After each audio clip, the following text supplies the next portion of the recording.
राहुरी विधानसभेत आज अर्ज मागणीचा दिवस आहे, काय वाटतं? नाही, बिनविरोध आता प्रयत्न आहे. शेवटी त्याच्या पक्षाच्या उमेदवारांनी आता शिवसेनेच्या उमेदवारांनी अर्ज भरलेला आहे, उभाटा गटाच्या शरद पवार गटाच्या राष्ट्रवादीने अर्ज भरलेला आहे.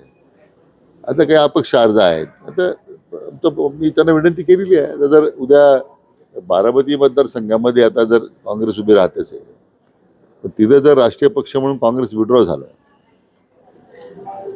त्या पार्श्वभूमीवर, कारण तिथं दादांच्या दुःखद अपघाती निधनानंतरच तो प्रश्न तयार झाला होता. इथे सुद्धा कडलेले शिवाजीरावांच्या दुःखद निधनामुळे पोटनिवडणूक होती. इथे सुद्धा मग तीच भूमिका राष्ट्रीय पक्षाने घ्यावी अशी विनंती करणार. बारामतीमध्ये कुठेतरी शरद पवार देखील बोलले की काँग्रेसशी बोलेल म्हणून की बिनविरोध व्हावी निवडणूक बारामती. नाही, म्हणून आमची पवार साहेबांना निमित्ताने विनंती आहे की जी भूमिका आपण बारामतीमध्ये घेणार आहात तर ती भूमिका अहिल्यानगरमध्ये घेतली तर मला वाटतं निवडणुकीला आणखीन चांगलं स्वरूप येईल. विद्यमान जे त्या मतदारसंघाचे पूर्वीचे जे आमदार होते, माजी मंत्री प्राजक्त तनपुरे यांनी सुद्धा त्या भूमिकेनंच खरं म्हणजे या निवडणुकीत माघार घेतली आहे. बारामतीमध्ये